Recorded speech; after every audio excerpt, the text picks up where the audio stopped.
ஆனா கழுத்துல ஓடுறக்கா பாரு 1 ரூபா கயிறு. அந்த 1 ரூபா மஞ்ச கயித்தை மட்டும் விட்டே கொடுக்க மாட்டா. என் கழுத்துல கயிறு ஓட்டு 1 வாரம் ஆச்சு. ஆட்சியை கட்ட சொல்லுது நாளைக்கு. இல்ல கயிறு ஓடவே சம்மதம் இல்ல. கயிறு எவமையா ஓட்டணுப்பா. அதானே கேட்க என்ன நிக்க சொல்லுவேரு. அப்போ இந்த பெண்ணா பிறந்தவங்க எதை விட்டு கொடுத்தாலும் கட்டிய கணவனை மட்டும் யாருக்காகவும் எதற்காகவும் விட்டு கொடுக்க மாட்டார்கள்.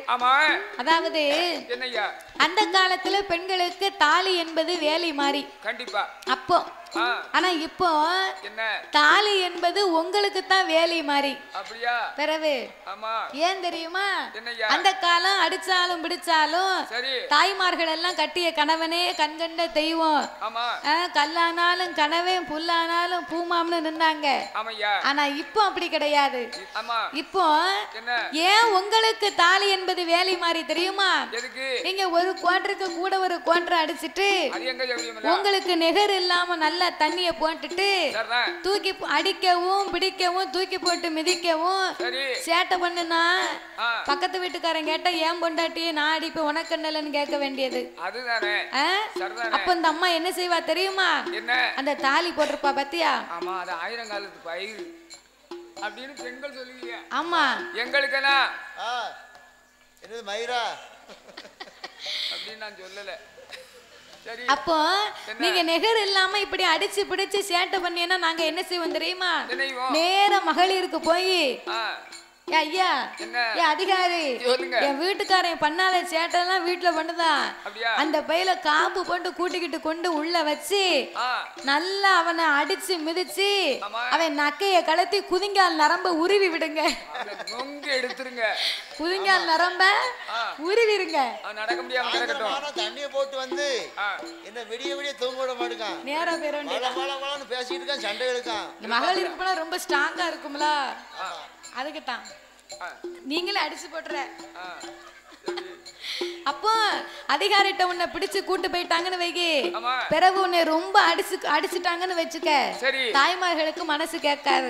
இந்த பிள்ளைய கூப்பிடுவா, 2 பிள்ளைகளையும் கையில பிடிச்சுக்கிட்டு நேர ஸ்டேஷனுக்கு வருவா.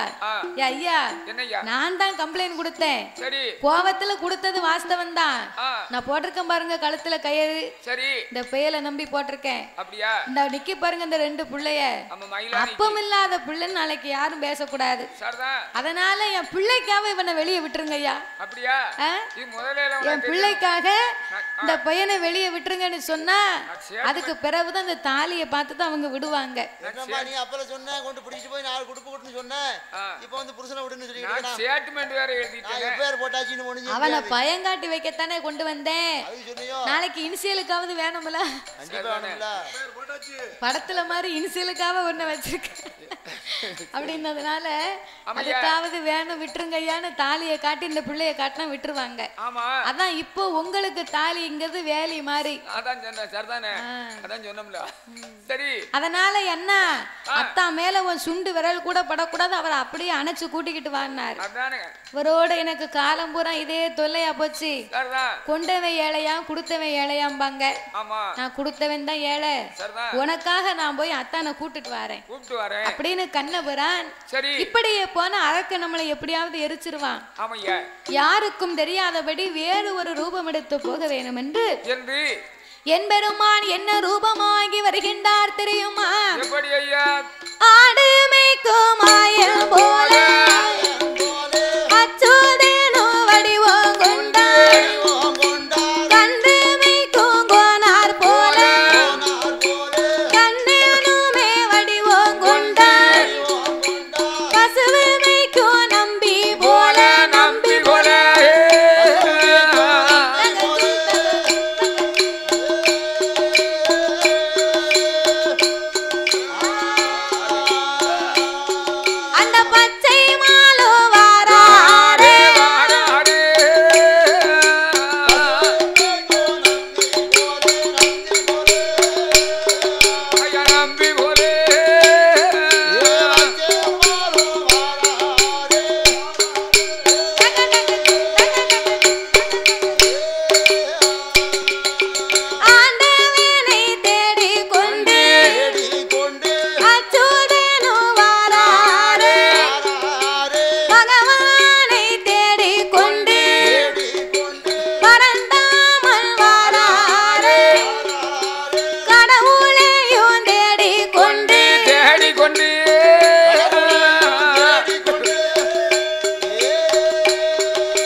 10-50 ஆடு மாடை மேய்த்து கொண்டு ஸ்ரீங்குழலை தன் மடியிலே வைத்துக் கொண்டு கண்ணபிரான் ஆடு மாடு மேய்த்து கொண்டே வந்து கொண்டிருந்தார்.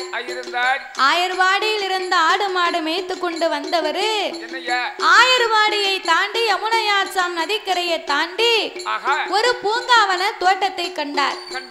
அப்ப கண்ணை நினைக்காரு, இதுவரைக்கும் இங்க வந்திருக்கும் போயிருக்கும், இந்த பூங்கா வனமும் இல்லை, இப்படி ஒரு பூக்களும் இல்லையே, பாலைவனமா இருந்தது, இது சோலைவனமா இருக்கு, இது என்னவா இருக்கும் அப்படின்னு ஆடு மாடை நிறுத்தி ஆடு மாடுக்கு களைப்பு தீர வேண்டும் என்று கண்ணபிரான் கீதத்தை வாசித்தார். எப்படி வாசித்தார் தெரியுமா? ஆடாய் பசுவே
சிவனால இருக்க முடியல.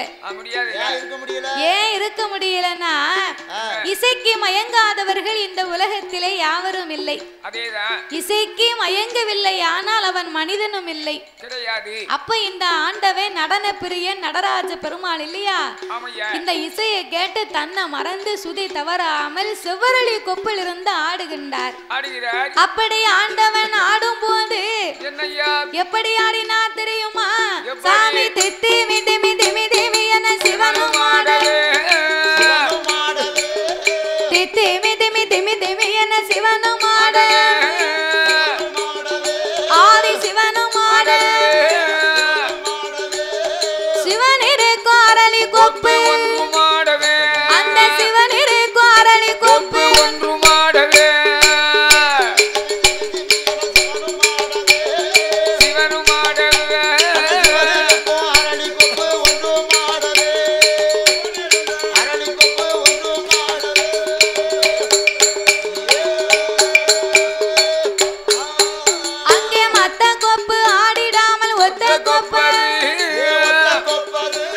மத்த கொப்பு ஆடிடாமல் ஒத்த கொப்பு,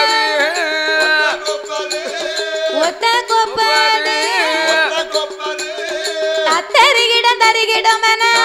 சாரல் டிவி அண்ட் சாரல் டிவி யூடியூப் சேனலை மறக்காமல் லைக் பண்ணுங்கள், ஷேர் பண்ணுங்கள், கமெண்ட் பண்ணுங்கள், சப்ஸ்கிரைப் பண்ணுங்கள் அண்ட் அந்த பெல் ஐக்கானை கிளிக் பண்ணுங்கள். தேங்க்யூ ஃபார் வாட்சிங். அது தத்தரிகிடம் தரிகிடம் என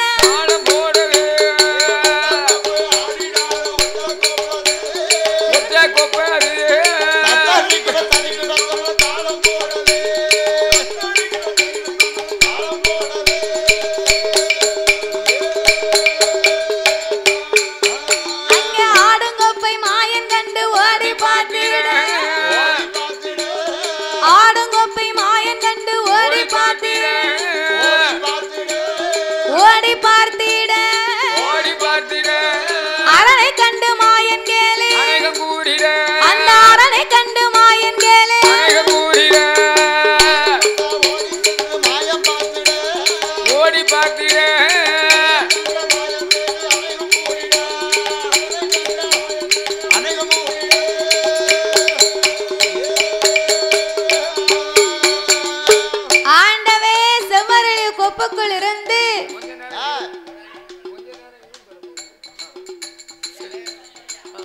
நமக்கு இப்போ பேசணும் போல இருக்கு.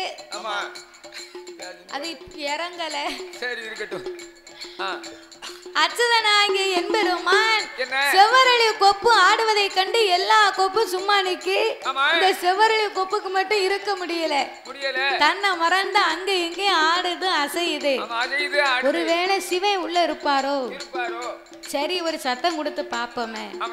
ஏ அத்தானோ அத்தா ஏன் கலாட்டி கொடுத்தா அக்க போறாங்க? ஏ மச்சானோ ஏ மச்சான். ஏ மச்சான் அத்தா மச்சான்னு ஆண்டவன் கூப்பிட்டார்ல.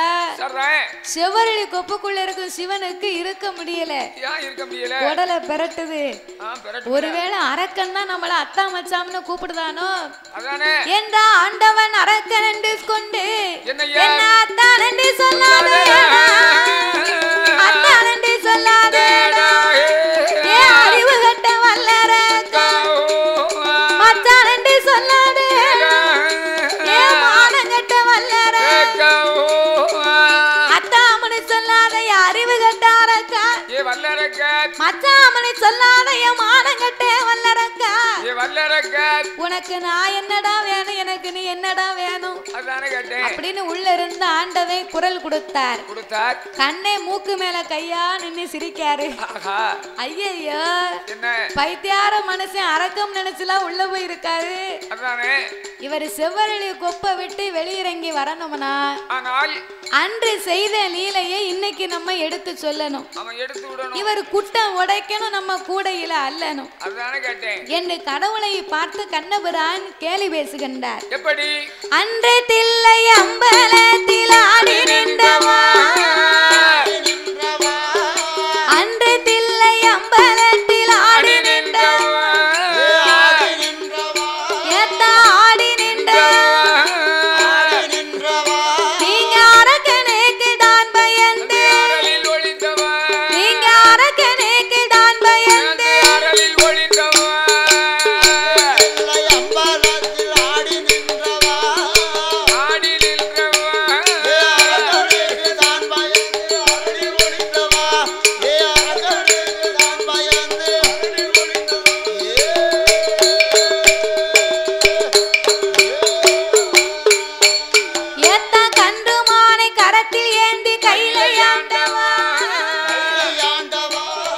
கண்ணன் பேச்சை காதில் கேட்டு அண்ணலாட ஏத்தா புட்டுக்கு நீர், புட்டுக்கு நீர், நீங்க புட்டுக்கு நீர் மனசு வந்தது மானம் இல்லை, பெரும்பால அடிகள் பட்டது ஏத்தா மதுரையில, நீங்க மதுரையில, நீங்க மதுரையில மனசு வந்தது மானம் இல்லையா,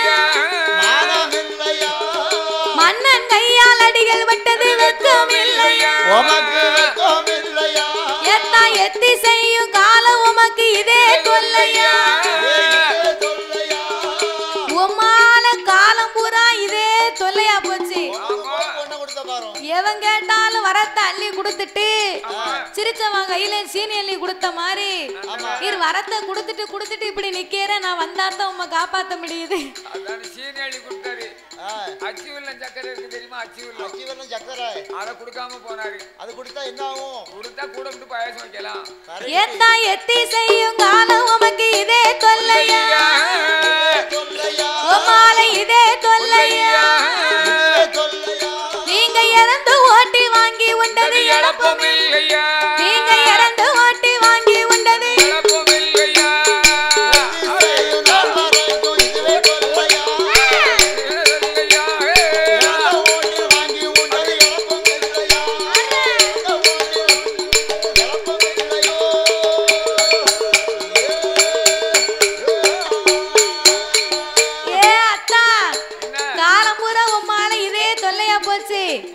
அரக்கனுக்கு வரத்தை கொடுத்து அரளி வீட்டுக்குள்ள போய் இருக்கிற உமக்கு அறிவு இருக்காயா?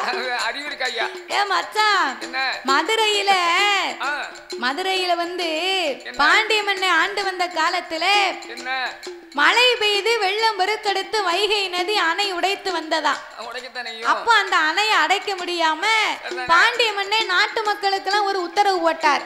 ஏன் சாக்கு முட்டையில கொண்டு அடிக்க வேண்டியானே? அடிக்கி பார்த்தாங்க முடியல. நிக்கல. வீட்டுக்கு ஒரு ஆளு வந்து ஒரு கூட மண்ணு வெட்டி அணைக்கு போடணும்னு அவர் கட்டளை இட்டார். சரிதான். அப்ப எல்லாரும் வந்து அணை அடைக்கும் போது மதுரையில் இருக்கார் பாருங்க சொக்கரு. ஆமா.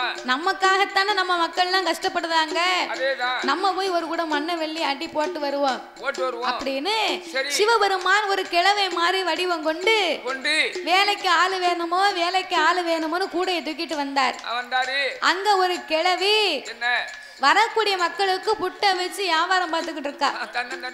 அப்ப இவர் வந்த உடனே கிழவி சொன்னா, ஏ பெரியாள, நான் வீட்டுல ஒத்தையில இருக்கேன், வீட்டு சார்பா மண்ணலி போட ஆள் இல்ல, உமக்கு நான் எனக்கு பதிலா நீங்க போய் ஒரு கூட மண்ணை வெட்டி போட்டு வாங்க. நான் வெட்டி கொண்டு போடுறேன், அதனால குற்றம் கிடையாது. ஆனா ஒண்ணு, என்ன ஒண்ணு, எந்த வேலைக்கு போனாலும் பொறுப்பான கூலிய முதலாவதே பேசணும். முதல்ல கரவலா பேசணும். அப்படி அறத்தர பேசலன்னு சொன்னா அப்படின்னா வேலை முடிஞ்ச உடனே என்ன சொல்லுவான்? குறையா கொடுப்பாரு. 10 ரூபா குறைய கொடுப்பான். நீ என்கிட்ட பேசினியா? பேசினியா அப்படி தருவனு. ஆமா, அது அதே மாதிரி சரி. நம்ம வேலைக்கு போக முன்னாலே ஆமா இந்த பாட்டிட்ட கிளவிட்ட போய், ஏ கிளவி, வேலைக்கு நான் வாரேன், கூலி எனக்கு என்ன தருவ? கூலி வண்டி ஆண்டு காசெல்லாம் கிடையாது. ஏ பெரியாள, நான் இருக்கு பாருங்க புட்டை வச்சு வித்துக்கிட்டு இருக்கேன். சரி, நான் வியாபாரத்துக்கு தான் வந்திருக்கேன். ஆனா எந்த புட்டை எல்லா புட்டையும் தரமாட்டேன். சரி, நான் அவிக்கும் போது எந்த புட்டு உதிர்ந்து போகுதோ அந்த புட்டு உமக்குன்னா சரின்னாரு. அப்ப உதிர்ந்த புட்டையே எனக்கு தார அப்படின்னு கடவுள்கிட்ட சொன்ன உடனே கிளவி அதுக்கு அடுத்து அவிச்ச புட்டு பூரா ஒண்ணுமே நல்லா வரல, பூராமே உதிர்ந்த புட்டா போச்சு. பகவான் சும்மா இருப்பாரா? புட்டுல 2 புட்டு இருக்கு. என்ன புட்டு? 2 புட்டு. ஒன்னு வண்டு கட்டி அவிக்க புட்டு, வண்டு கட்டி அவிக்க கூடியது, அது உதிரி புட்டு. ஆமா. இன்னொரு உலக்கு புட்டுன்னு உண்டு. உலக்கு புட்டு. அந்த உலக்கு புட்டு தான் வச்சு அவிச்சிட்டு இருக்கா. அந்த உலக்கு புட்டு வந்து உதிராம வந்தா கட்டி கொடுக்கலாம். ஆமா, உதிர்ந்து போச்சுன்னா ஒண்ணுத்துக்கு ஆகாது. அந்த புட்டுக்கு உலக்கல இருக்க பிறகு தான் மதிப்பு. ஆமா, கீழே போட்டுச்சான்னு சொன்னா என்ன ஆகும்? அது உலக்கு புட்டா போயிடும். ஓஹோ. ஆமா. அப்ப இவருக்கு சொன்ன உடனே வந்த புட்டு பூரா உதிர்ந்து போச்சுல. இவர் புட்டை வாங்கி தின்னுகிட்டு துண்டுல போட்டு தோல்ல போட்டு கூடைய குப்பரை கவத்தி தலைக்கு வச்சு படுத்துட்டாரு. பாண்டிய மண்ணே, சரி நீ வீட்டுக்கு வேணா போயிட்டு வா. நீ எப்பனாலும் போதான் சொல்ற. அங்க எனக்கு தான் மூலத்தவே படிச்சுக்கிட்டு இருக்கேன். சரி, எனக்கு அதானே இருக்கட்டும். எப்ப பாரு தினம் போதான் சொல்றேன். அப்ப நீ தான் இப்ப போக போறோம்னே. நான் எங்க போறோம்னே? தூங்க தான் போறோம்னே, வீட்டுக்கு போறோம். அப்ப வீட்டுக்கு போனா தான் தூங்க முடியும். ஆமா, யாச்சு விடுங்க. சரி ஐயா, சரி அப்போ இந்த பாண்டிய மன்னை எல்லா மக்களும் வேலை பார்க்காங்களான்னு பெரம்ப கையில எடுத்துட்டு பார்வைக்கு வந்தார். அப்ப சிவன் மட்டும் கூடைய தலைக்கு வச்சு படுத்திருந்தாருல. ஏ கிழவா, எல்லாரும் மண்ணு கூட வெட்டி போட்டுக்கிட்டு இருக்காங்க, நீ புட்டு தின்னுட்டு மல்லாக்கையா படுத்திருக்க அப்படின்னு பெரம்ப கொண்டு பகவான் முதுகுல படக்குன்னு ஒரு அடி அடிச்சார். அவர் அடிச்ச அடியில ஆண்டவன் குறுக்குல ஓட மாதிரி ஒரு தழும்பு விழுந்துட்டான். அப்ப நம்ம மச்சனனுக்கு தெரிஞ்சா கேவலமா பேசுவாரு. இத மாதிரி உலகத்திலே பிறக்கும் மக்களுக்கெல்லாம் இதே போல இருக்கணும் அப்படின்னு சாபத்தை கொடுத்தார். இன்னைக்கு நம்ம குறுக்கல பாருங்க, அந்த ஓட மாதிரி ஒரு தடம் இருக்கும், அது சிவன் கொடுத்த சாபம். அப்படி அப்போ போயும் பாண்டிய மன்ன கையால ஒரு கிழவிய வச்ச புட்டுக்கு போய் அடிபட்டு நமக்கு வெக்கம் இருக்காவே, அப்படின்னு கண்ணை சொன்னார்ல. ஆண்டவனுக்கு பார்த்தார், அரக்கனாரும் தான் நம்ம வரம் கொடுத்தது மட்டும்தானே தெரியும். அப்ப வந்திருப்பது யாரு அப்படின்னு சிவரில் கொப்ப விலக்கி பார்த்தார். ஏ நம்ம மாப்பிள்ள மச்சாம்பல வந்திருக்காரு. ஏ மாப்பிள்ள, ஏ மச்சான், காட்டுக்குள்ள வந்து நின்னுகிட்டு கேவலமா இப்படி அள்ளி விடுதியறவே, உம்மை பத்தி நான் கேட்க நீர் சம்மதிப்பியரா? உம்மை விட நான் ஒன்னும் கேவலம் இல்ல, என்ன பேசுனீர்ல, உம்மா நான் ஒரு வார்த்தையாவது பேசாம விட மாட்டேன். கிழக்கடிக்க காத்து மேற்கடிக்குமா, மேற்கடிக்க காத்து கிழக்கடிக்குமா, திருப்பி திருப்பி அடிக்கும்ல. கிழக்கடிக்க காத்து தெற்கடிக்கும், தெற்கடிக்க காத்து வடக்கடிக்கும். அடிக்க காத்து அடிக்காம எப்படியா இருக்கும்? அடிக்காம இருக்குமா? காத்து அடிக்க செத்து போறோம். அதனால என்ன பேசணும், உம்மை நான் பேசாம விட மாட்டேன் அப்படின்னு கண்ணனை பார்த்து கடவுள் கேள்வி பேசுகின்றார். எப்படி தெரியுமா? ஆயர்வாடியில் போய் வளர்ந்தது மானம் இல்லையா, ஆடு மாடு மேய்த்து வந்தது ஏத்தா உரியில் வெண்ண, உரியில் வெண்ண, நீ உரியில் வெண்ண திருடி உண்டது மானம் இல்லையா, உரலில கட்டி அடிகள் பட்டது ஏ மாப்பிள உரியில வெண்ணெயை தூக்கி கட்டி இருக்கும் போது களவாடி திண்ணியரே கோபியர்கள் எல்லாம் கல்லு உரல்ல வச்சு அம்மா அடிச்சாங்களே உமக்கு கொஞ்சமாவது ஞாபகம் இருக்கா போருமே நானாவது ஒரு ஆம்பளைக்கு ஆம்பளை பாண்டியம்மன்னே ஒரு ஆம்பளை என்ன அடிச்சிட்டாரு போய் போய் பொம்பளை கையால அடிபட்டு உமக்கு மானம் இருக்காவே போறோம் ஆம்பளை கை காய்ச்சி போய் இருக்கும் வாங்கி அடிச்சா வலிக்கும் வலிக்கும் ஆமா பொம்பளை கையில அடிபடுறதும் தான் மனுஷன் வாங்க அப்போ லைன்ல வாங்க பொம்பளை கை வந்து காய்ப்பு இருக்காது எனக்கு இங்க இருந்து 2 கிலோமீட்டர் தான் அதுதானே எங்க அக்கா போட்டு உங்க கொல்லுதா 2 கிலோமீட்டர் தான் ஊர் அதனால என்ன அடிக்க மாட்டாங்க பூராமே அடிக்கவும் தெரிஞ்சாளு அப்படியா சரி ஏத்தான் தயிர் வெண்ண நீ தயிர் வெண்ண நீ தயிர் வெண்ண திருடி உண்டது மானம் இல்லையா தயிர் மத்தால அடிகள் பட்டது இல்லையா ஏ மாயவரே மைத்துனரே மானம் இல்லையா உமக்கு ரோசம் இல்லையா நீங்க மலைய பிடுங்கி கொடை பிடிச்சது நீங்க மலைய பிடுங்கி கொடை பிடிச்சது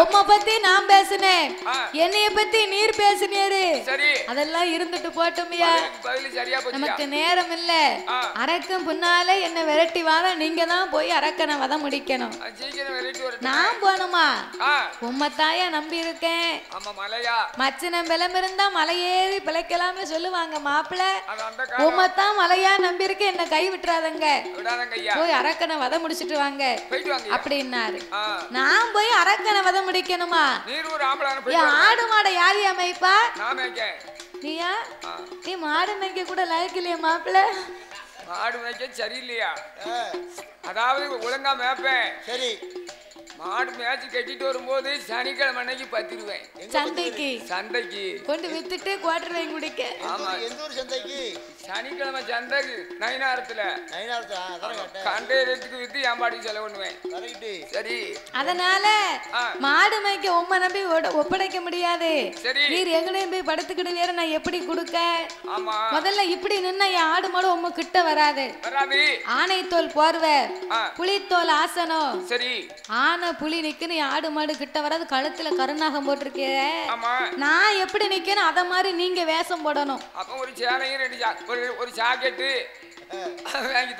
சேலை சாக்கெட்டா என்னைய மாதிரி இல்ல கதையில கண்ணன மாதிரி நீ ஆடு மாடு மேய்க்க வர மாதிரி வேஷம் போடணும் அது பரவாயில்ல நானே உமக்கு வேஷம் போட்டு விடுதேன் ஆபத்துக்கு பாவம் இல்லை என்று கண்ணனை போலவே கடவுள் பகவானுக்கு சொரூபத்தை கொடுத்தார் கண்ணை கெக்கன்னு சிரிக்காரு எத்தான் எம்மை விட இந்த வேஷம் உமக்கு தம்பியா ரொம்ப நல்லா இருக்கு நான் வந்து மீச கிடையாது பெண் முகம் எனக்கு உமக்கு உம்ம முறுக்கு மீசைக்கும் உம்ம முண்ட கண்ணுக்கும் கருத்த மேனிக்கும் கட்டுமட்டு உடலுக்கும் உங்களுக்கு ரொம்ப பொருத்தமா இருக்கு சரிய மாட ஒப்படைக்க ஆனா உம்ம நம்பி ஒப்படைக்க பயமா இருக்கு என்ன பயமா இருக்கு துணிஞ்சு மாட்டை விடுமியா என்கிட்ட மாட்டுக்காரவே மச்சா மாட்டை கொஞ்சம் பாத்துக்கணும் மாட்டுக்காரவே மச்சா மாட்டை கொஞ்சம் பாத்துக்கணும் காட்டு பச்சை பயிர் இருக்கு காவல்காரன் காத்திருக்கு காட்டு பச்சை பயிர் இருக்கு காவல்காரன் பார்த்திருக்கு ஆட்டம் போட்டு மயில கால தோட்டம் மேய பாக்குறையா மாட்டுக்காரவே மச்சா மாட்டை கொஞ்சம் பாத்துக்கணும்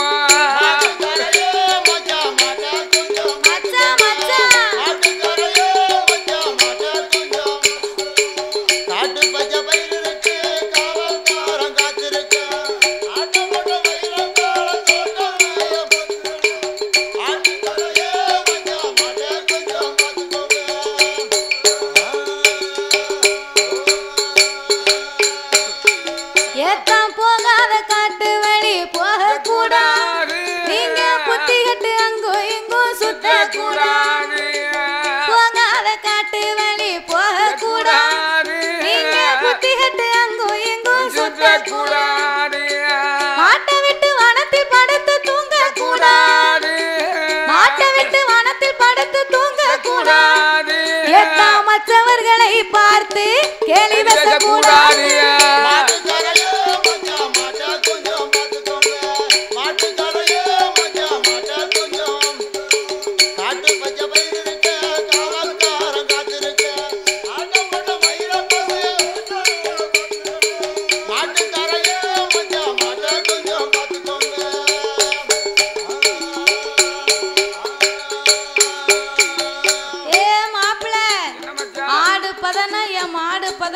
பத்திரமா வச்சிரும். நான் போய் அரக்கனை வதை முடித்து விட்டு வாரேன். ஏண்டி என் பெருமான் கோபால கண்ணன் இப்படியே போக கூடாது. அந்த அரக்கனை வதை முடிக்க வேண்டுமேயானால் ஆனால் கெட்டவர் அன்றும் இல்லை இன்றும் இல்லை என்றும் இல்லை. பெண்ணால் கெட்டவர்கள் பேர் உலகிலே அதிகம் என்பார்கள். சரி பெண்ணால் கெட்டவர்கள் அதுக்கு என்ன அர்த்தம்? அதான் கேட்டேன். பெண்ணால கெட்டவங்கன்னா கல்யாணம் முடிச்சோம். ஆமா கல்யாணம் முடிச்சோம் நிம்மதி போச்சு. முதல்ல ஒரு நாள் வீட்டுல இருக்க முடியுதா? இல்ல இல்ல. ஒரு நாள் பாட்டுக்கு முடியல உடம்பெல்லாம் வலிக்கு நான் வீட்டுல இருக்கணும்னு சொன்னா என் பொண்டாட்டி சொல்ல இந்த பாட்டுக்கு போயிட்டு வாங்க போனா ரூபா கிடைக்கும். சரி அப்படிங்க சும்மா விடுவாங்க. நம்ம நிம்மதி கெட்டு போகுதா? அப்படியா? அதான் கல்யாணம் முடிச்சு அதற்குரிய அர்த்தம் அது இல்ல. இல்ல அர்த்தம் பெண்ணால் கெட்டவர்கள் என்றா சாமி இந்திரன் கெட்டதும் பெண்ணாலே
நகுனி கெட்டதும் பெண்ணால நகுனி மாமே சகுனி கெட்டதும் பெண்ணால.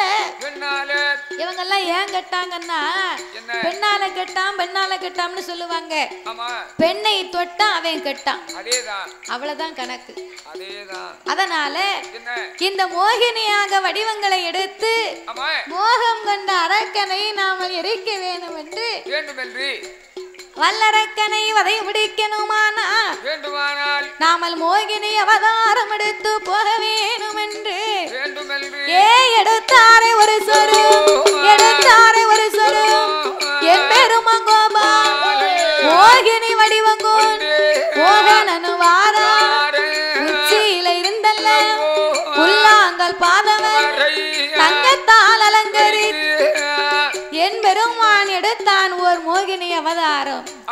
அடேங்கப்பா அவன் அழக பார்த்தா உச்சியில இருந்து உள்ளாங்கால் வர பூரா தங்கம்.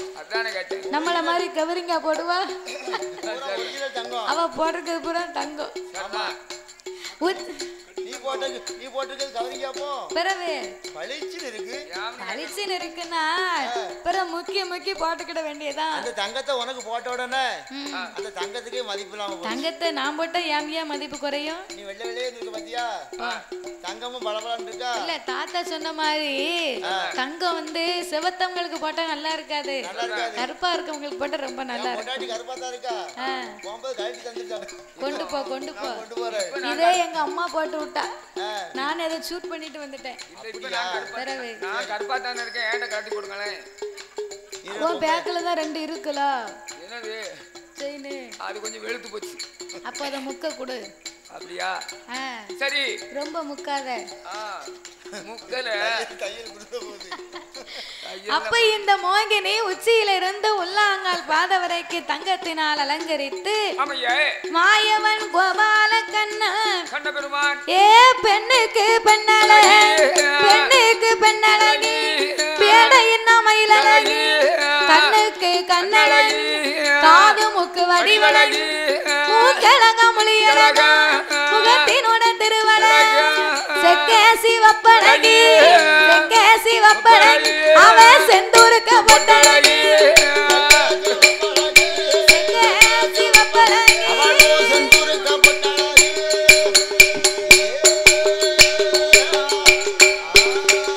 அவன் வங்கி தலையழகி வாடமல்லி பட்டழகி போற தலையழகி குங்குமங்க பட்டழகி என் பேரும் மங்கோபால் மோகினியா வடிவங்கோன் வருகிற வேளையில் முன்னழகை கண்டவர்கள் மோகம் கொள்வார் 1000 பேர் பின்னழகை கண்டவர்கள் பின்தொடர்வார் 1000 பேர். ஏ அப்பா அவ முன்னழகும் பின்னழகும் முகத்தின் திருவழகும் அவள் முன்னழகை கண்டவர்கள் மோகம் கொள்வார் 1000 பேர் பின்னழகை கண்டவர்கள் பேதளித்து பின்தொடர்வார் 1000 பேர். மோகினி அப்படி ஒரு அழகா இருந்தாளா ஐயா? இன்னைக்கும் எங்கேயும் பொம்பளை நிக்கா, சேலை கட்டி இருக்கா, சட்டை போட்டிருக்கா, பொட்டு வச்சிருக்கா, பூ வச்சிருக்கான்னு பைக்கை நிப்பாட்டிட்டு பின்னால போக கூடாது. அது மோகினி. நீ பின்னால போனா அவ புளிய மரத்துல போய் சுத்திக்கிட்டு நிப்பா. பிற விடியாக்காலம் மேல கட்டி தூக்கிடுவா. ஆமா மோகினி பேய் அப்படி இருக்குமா? எங்க அத்தை ஒரு ஆள் பொம்பளையால ஏத்திட்டு போறாரு அன்னைக்கு பைக்ல. புளியங்குடியில வச்சு அவர் பொம்பளை ஒத்தையில நிக்காலே பாவமே இடம் கொடுத்து கூட்டு போயிருப்பாரு. அதுக்கே முதல்ல ஒரு தைரியம் வேணும்ல ஐயா. பேய் பிடிக்கனாலும் எனக்கு தான் பிடிக்கணும், பிசாசு பிடிச்சாலும் எனக்கு தான் பிடிக்கணும், வேற யாருக்கும் பிடிச்சிடக்கூடாது. போட்டும் ஊருக்கு செஞ்சது ஓட்ட பிள்ளையார் கோயிலுன்னா அது மாதிரி தான் ஆயிப்போச்சு. நான் வந்து சும்மா இதுக்கு தான் இருக்கேன். அப்படி இல்ல, இதுல ஒரு சிறப்புனா உனக்குன்னு நினைக்கணும். எதை வேணாலும் பாசிட்டிவா எடுத்துக்கிடணும், நெகட்டிவா எடுக்க கூடாது. சரி, அதனால நீ அப்படி நினைக்காத, சரியா? அப்போ மோகினியாக என்பெருமான் மோகம் கொண்டு எந்த வியாபாரத்தை கொடுத்தாலும் உங்ககிட்ட தான் கொடுக்கணும். எந்த வியாபாரத்தை கொடுத்தாலும் ஏன்னா மூஞ்சி அப்படி மூஞ்சி அப்படியா உங்களுக்கு கொடுத்தா தான் பொருத்தமா இருக்கும், மக்கள் சிரிப்பாங்க. அப்படியா? ஆமா சரிதானே. நீர் வித்தாத்தான் விற்கும். ஆனா இவருக்கு பிடிக்கும், அத நாங்க சொல்லல. இல்ல அதனால தான் பிடிக்காம வேற என்னன்னு பார்த்தா அவருக்கு முடி இல்ல, முடி இருந்தா தான் பிடிப்பா. அப்படியா? சரிதான். அவருக்கு ஒரு காலத்துல இருந்துச்சு, வீட்டுல போற நேரம் பூரா சண்டை வீட்டுக்காரி கூட, அவ தலைய பிடிச்சே ஆஞ்சிட்டா. ரொம்ப சந்தோஷம் எனக்கு, சந்தோஷம். ஆமா. அப்போ இந்த மோகினி என்பெரும் யாச்சு என்ன இப்படி தூக்கத்தை பாரு. சரியா எங்க அக்காவுக்கு வெக்கமாயி போச்சே. வாய்க்குள்ள கொசு போல தெரியுமா? நீ பார்த்தே அரவம் இல்லாம இருக்கலாம்ல, எல்லா ஆள்கிட்டையும் காமிச்சு கொடுத்துருக்கிய. அவ தூங்குதாவோ அரவம் இல்லாம தூங்குதாவல்ல, அப்புறம் எழுப்பி விடணும்ல.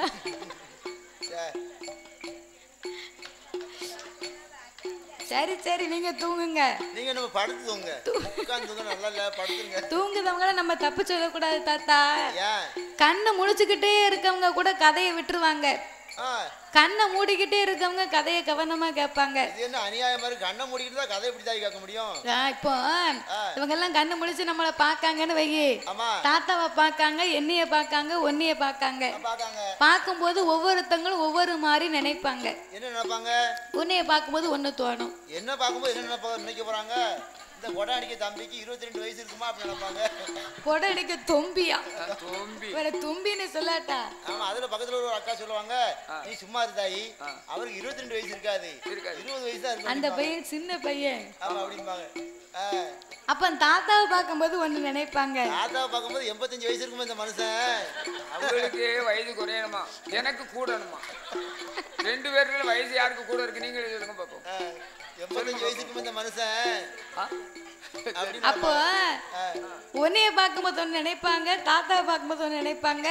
இப்ப தாய்மார்கள் நினைப்பாங்க, பொதுவா நம்மளே அப்படித்தானே, இந்த பிள்ளை இந்த சேலை எங்க எடுத்திருக்கோம், செல்லுல விதவிதமா கட்டிக்கிட்டு வருது, இந்த பிள்ளை போடுறது கவரிங்கா இருக்குமா தங்கமா இருக்குமா அப்படின்னு பாக்குறவங்களுக்கு பலவிதமா தோணும் இல்லையா?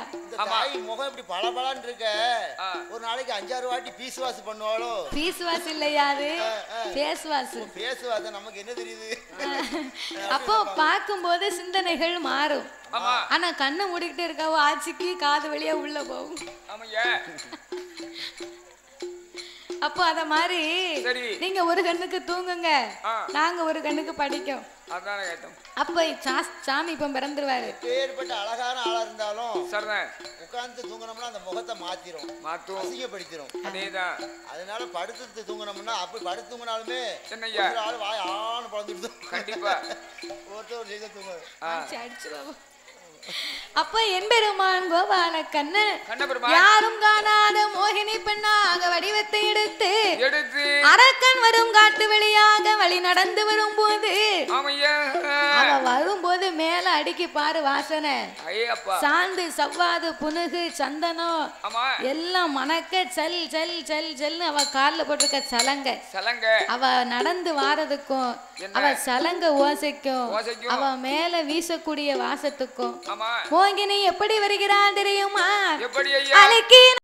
கண்டிப்பா எல்லாரும் சாரல் டிவி பாருங்க, சேனல் சப்ஸ்கிரைப் பண்ணிக்கோங்க, கமெண்ட் பண்ணுங்க, ஷேர் பண்ணுங்க, சப்ஸ்கிரைப் பண்ணிட்டு மறக்காம பெல் பட்டனை கிளிக் பண்ணிக்கோங்க. சாரல் டிவியை பாருங்க, நம்ம சாரல் டிவியை சப்ஸ்கிரைப் பண்ணிக்கோங்க. தேங்க்யூ.